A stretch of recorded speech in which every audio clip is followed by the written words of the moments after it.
کو چاہیں جہاں چاہیں جھکا دیں۔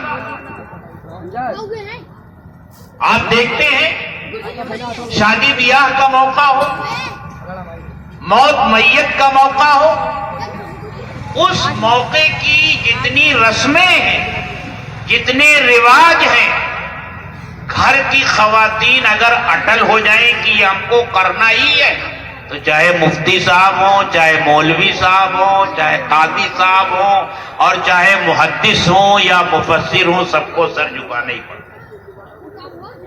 ان کی لال کتاب کھل گئی تو اس لال کتاب میں جو کچھ ہے وہ ہوگا۔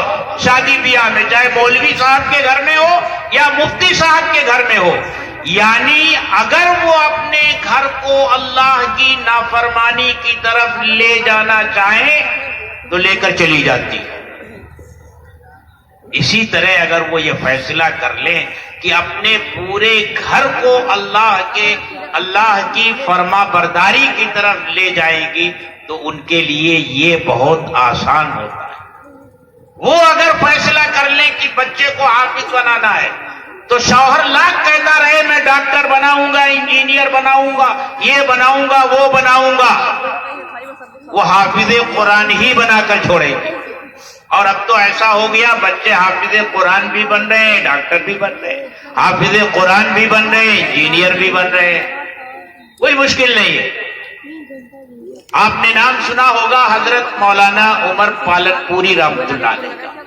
یہ بچپن میں حافظ نہیں ہوئے، آخر عمر میں جا کر حافظ بنے تھے، اور اپنا واقعہ سنایا کرتے تھے کہ میں پہلے اسکول میں پڑھتا تھا۔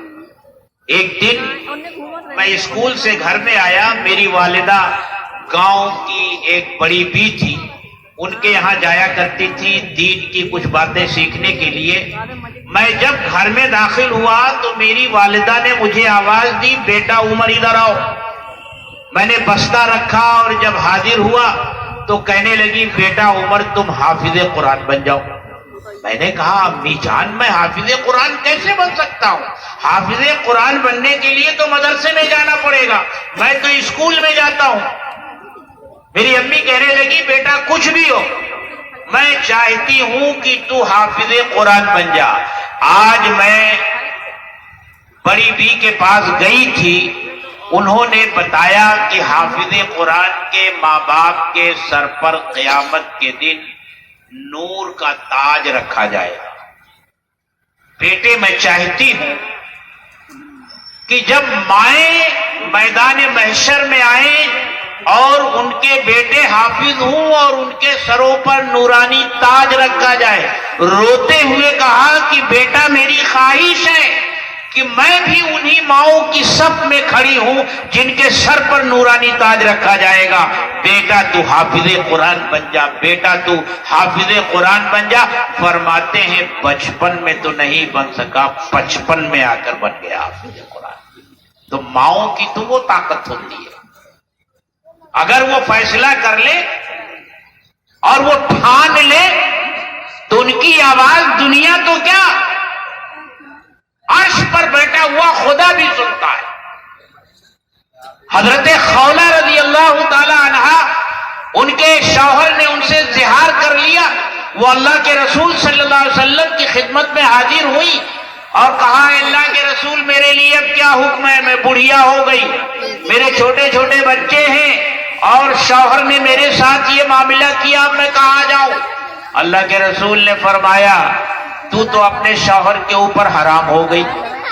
ایک روایت میں آتا ہے کہ اللہ کے رسول نے فرمایا کہ ابھی میرے پاس تیرے معاملے میں کوئی وحی نہیں آئی۔ بس وہ کہنے لگی ہر معاملے میں تو آپ کے پاس وحی آ جاتی ہے، میرا ہی معاملہ ایسا ہے کہ آپ کے پاس وحی نہیں آئی، اب میں کہاں جاؤں؟ بڑھیا ہوں، چھوٹے چھوٹے بچے ہیں، اب میرا ٹھکانہ کہاں؟ جوانی تو اس شوہر کے ساتھ گزار دی، اب بڑھاپے میں کہاں جاؤں؟ پھر وہ کہہ اٹھی اللہم انی اشکو الیک، اے اللہ میں تجھ سے شکایت کرتی ہوں۔ ادھر وہ شکایت کر رہی ہے، ادھر جبریل امین آسمان سے آ رہے ہیں اور آیت نازل ہو رہے ہیں، قد سمع اللہ قول التی تجادلک